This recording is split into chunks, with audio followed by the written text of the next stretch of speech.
Hello, my name is Rebecca Howard, and I'm going to be discussing why Western civilization is relevant for today. Western civilization is hard to define. Where it actually began is debated among scholars.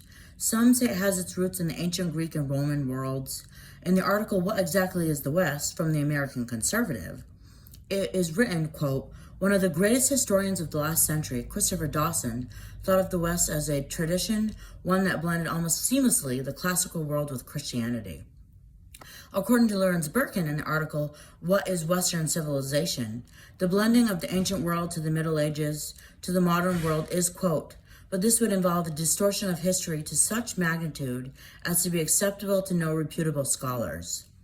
According to Daniel Hannan, the West has its roots in England, which was the first true nation state that developed out of Germanic tribes, perhaps other than ancient Israel, if that could be defined as a nation. The West is very important in history and today due to its insurmountable influence on the world. Some say it is the birthplace of freedom and democracy and view it in the very positive light. Some esteem the achievements, philosophies, religion, and science that came from the West, whereas others view it as inherently dangerous. It is the cause of imperialism, racism, slavery, and sexism.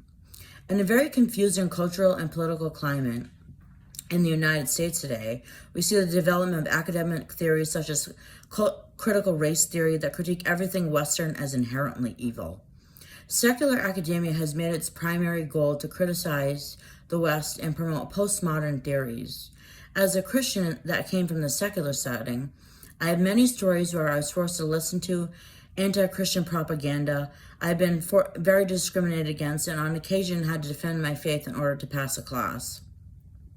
As an example, I had a teacher try to force me to write a paper why moral and cultural relativism was true and morally good in order to pass the class. I refused. Christianity is part of the West, but as a Christian and an academic, I find it very important to know exactly what I'm defending. What values of the West are actually Christian?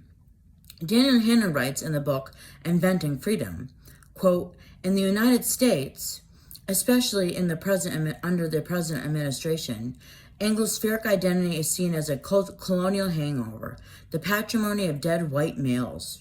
In every English-speaking country, a multicultural establishment hangs back from teaching children they are heirs to a unique political heritage. Lawrence Birkin writes, quote, the standard of Western civilization has become a political football in recent years in the struggle between conservative forces of cultural homogeneity and breakaway forces of cultural pluralism. In the United States, what we teach our children has been called into question in the public school setting. Some want to rid teaching history altogether. Politically, we see much division. One side, we have people who want to rid the country and world of everything Western. On the other side, we see of the spectrum, we see the development of conspiracy theories and nationalism. Have we moved past postmodernism? It's hard to see through the fog. Where are we actually moving into? According to Anne Applebaum, the West is moving towards authoritarianism. She views this trend as anti-pluralistic. She views it as a driving force of conservatism. Many conservatives believe liberals want to become authoritarian.